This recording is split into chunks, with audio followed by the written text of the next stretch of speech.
एक गांव में करोड़ी मल का अनाज का व्यापार था।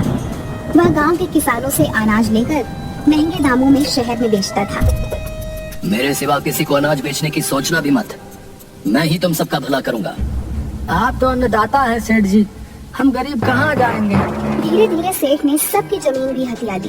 इस काम में करोड़ी मल की सहायता उनका मुंह लगा नौकर भोंदू करता था, जो कम अक्ल तो था लेकिन गांव के लोगों को अपने मालिक के बल पर बड़ा परेशान किया करता था। अरे भोंदू, तू बचपन में पेड़ से गिर गया था ना, ऐसी चोट लगी कि तेरे बाबा का हार्ट फेल हो गया। मुझे क्या पता मालिक, आपने ही मुझे पाला है। मेरे माँ बाप भगवान सब आप ही हैं। इसीलिए तेरी मूर्खताओं के बाद भी तुझे नहीं निकालता।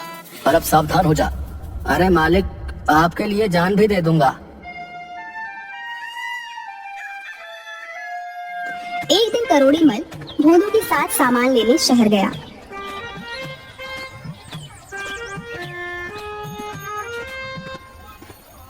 क्यों रे भोंदू, शाम हो गई है, हम लोग कहीं रास्ता भटक तो नहीं गए? ये सड़क कहाँ जाती है? सड़क कहीं नहीं जाती। सेठ जी आपको क्या हो गया है? सड़क पर चढ़कर लोग इधर उधर जाते हैं। तू बैल का बैल ही रहेगा। किसी ऊंचे पेड़ पर चढ़कर देख, ये रास्ता कहाँ जाता है। सेठ की बात सुनकर भोंदू पेड़ पर चढ़ गया। उसे कुछ भी नजर नहीं आया। वह जोर जोर से रोने लगा। अब क्या हुआ? चुपचाप पीछे उतर जा, हम जल्दी ही शहर पहुंच जाएंगे। अरे मालिक, मुझे पेड़ से उतरना नहीं आता। मुझे बचा लो वरना मैं मर जाऊंगा मालिक। हे भगवान, अंधेरा गहराता जा रहा है। तू जल्दी से नीचे आ वरना डाकू आ जाएंगे और हमारा सारा सामान लूटा जाएगा। अरे सेठ जी, डाकुओं को आ जाने दीजिए, तो वही मुझे उतार पाएंगे। आप अपने सामान के लिए क्या मेरी जान की बाजी लगा देंगे? गोलू की बातें सुनकर करोड़ी मल सर पकड़कर बैठ गए। कुछ देर बाद सचमुच वहां से डाकू गुजरे।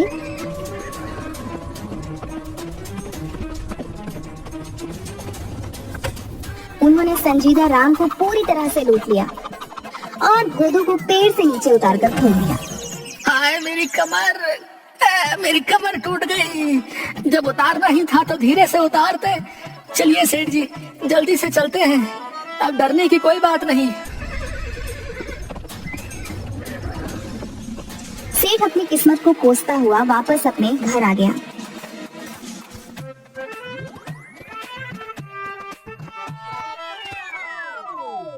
आज के बाद जब मैं सामान खरीदने जाऊंगा तो तू मेरे साथ नहीं जाएगा। रात को सेठ के बेटे को बाथरूम जाना था। अरे ओ भोंदू, जरा सुरेश को संडास तो ले जा। अरे क्या करना है उसे? उसे लघु शंका करनी है। ना, मुझे विश्वास नहीं। अगर उसने कुछ और भी कर दिया तो मेरी जिम्मेदारी नहीं। आज्ञा से ज्यादा या कम कुछ नहीं करने दूंगा। हाँ। हे भगवान, तू रहने ही दे, मैं ही ले जाऊंगा। कुछ दिनों बाद सेठ वापस शहर सामान खरीदने के लिए गए तो सेठ की दुकान पर एक साधु आया। मुझे भूख लगी है, मुझे भोजन कराओ, भगवान तुम्हारा भला करेगा। वाह वाह वाह, बड़ा आया भोजन करने वाला। मान तो ऐसे रहा है जैसे तेरी अम्मा यहाँ खाना बना कर रखती है। चल भाग यहाँ से। भगवान के भक्तों के साथ ऐसा व्यवहार अच्छा नहीं है। तुझे इसका फल मिलेगा। अरे जा, फल मिलेगा तो खा लूंगा। तू अपना काम कर।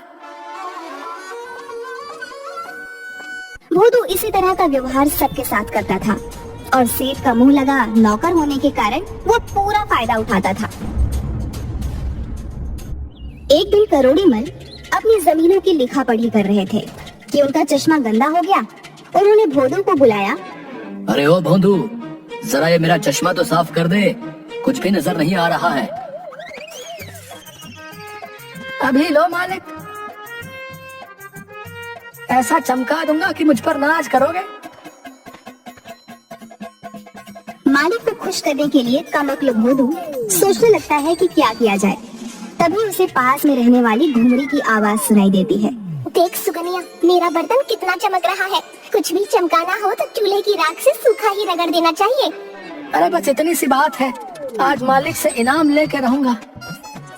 वह चूल्हे की राख से रगड़ रगड़ कर चश्मा साफ कर देता है, जिसके कारण चश्मे के शीशों पर खरोच पड़ जाती है। अरे कमबख्त, ये क्या कर दिया मेरे चश्मे का तूने? इसी समय तू यहाँ से निकल जा। हे भगवान, अब मैं हिसाब किताब कैसे करूं? सेठ जी गुस्से में आकर भोदू को नौकरी से निकाल देता है। बहुत जगह नौकरी ढूंढता है, लेकिन उसकी नौकरी कहीं भी नहीं लगती। उसके व्यवहार के कारण और कम बुद्धि के कारण कोई भी उसे रखना नहीं चाहता। नौकरी तो मिलने से रही, मेरे लिए यही अच्छा है कि मैं अपना काम करूं। आज से मैं जंगल में जाकर लकड़ियां काट लूंगा। ना कोई मालिक है ना नौकर, ना कोई डांटना फटकार, आराम से जीवन बिता लूंगा। जिंदगी में कभी भी मेहनत से काम ना करने के कारण वह किसी तरह पेड़ पर तो चढ़ गया, लेकिन कुल्हाड़ी से लकड़ियां काटने में उसकी जान निकलने लगी। लेकिन वह थोड़ी बहुत लकड़ियां काट कर ले आया और उन्हें बेचकर एक दिन का खाना बना लिया। अगले दिन वह फिर लकड़ियां काटने चला। मुझसे ज्यादा लकड़ियां तो काटी नहीं जाती हैं। ऐसा करता हूँ, पेड़ की सबसे मोटी डाल पर बैठ जाता हूँ, उसी को काट दूंगा। भले ही एक टहनी काटूं, कम से कम ज्यादा लकड़ी तो मिलेगी। वह जिस डाल पर बैठा है उसी डाल को काटने लगता है। तभी वहाँ से एक साधु गुजरता है और उसे इस तरह से डाल काटते हुए देखकर जोर से चिल्लाता है, अरे मूर्ख, पागल तो नहीं हो गया है? जिस डाल पर बैठा है उसी को काट रहा है।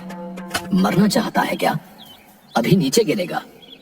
साधु की बात पूरी होने से पहले डाल टूट जाती है और भोदू सूखे पत्तों के ढेर पर गिर जाता है और मन ही मन सोचने लगता है, लगता है ये साधु बड़ा ही चमत्कारी है। इसे सब कुछ पहले से पता है।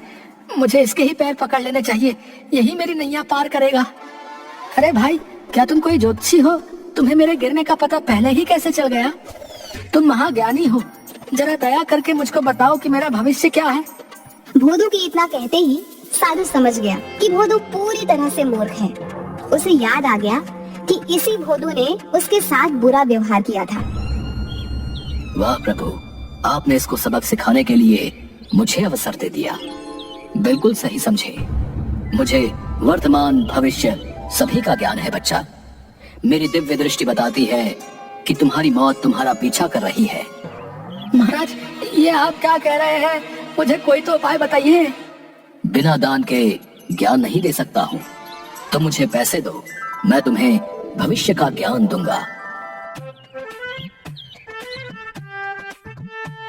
जेबों में उसे एक आने के सिवा कुछ भी नहीं मिलता। साधु महाराज, मेरे पास सिर्फ यही एक आना है। कृपया इसे स्वीकार करें और मुझे बताएं कि मैं कैसे मौत से अपनी रक्षा कर सकता हूँ। साधु ने मन ही मन हंसते हुए उसके एक आने को अपने जेब में रखा और बोला, ये काला धागा अपने पैर में बांध लो। याद रखना, जब तक ये धागा तुम्हारे पैर में बंधा रहेगा तुम जीवित रहोगे, और जैसे ही ये धागा टूट गया तुम मर जाओगे। धर्मराज हाथ पकड़कर ले जाएंगे।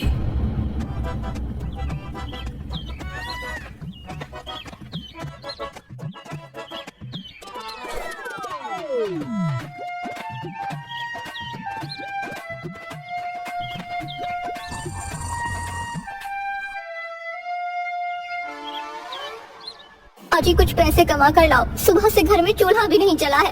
क्या हम लोगों को भूखा मारोगे? अरे भाग्यवान, मेरे पास ज्यादा समय नहीं है। मैं बिस्तर से उठा और मेरे पैर का धागा टूटा तो तू विधवा हो जाएगी। क्या बकवास कर रहे हो? धागा टूटने से भला कोई मरता भी है?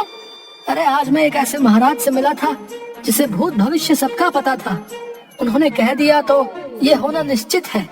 भोदू की पत्नी जानती थी कि भोदू के दिमाग में जो आ गया उसको हटाना नामुमकिन है। मजबूरी में वह खुद ही काम करने सेठ करोड़ी मल के घर गई।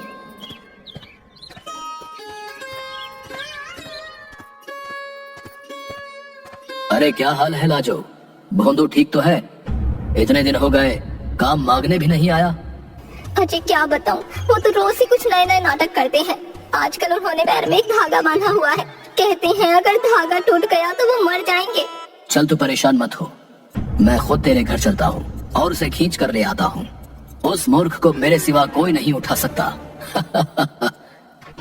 करोड़ी मल भोदू के घर पहुँचते हैं। घर में रोना धोना लगा होता है।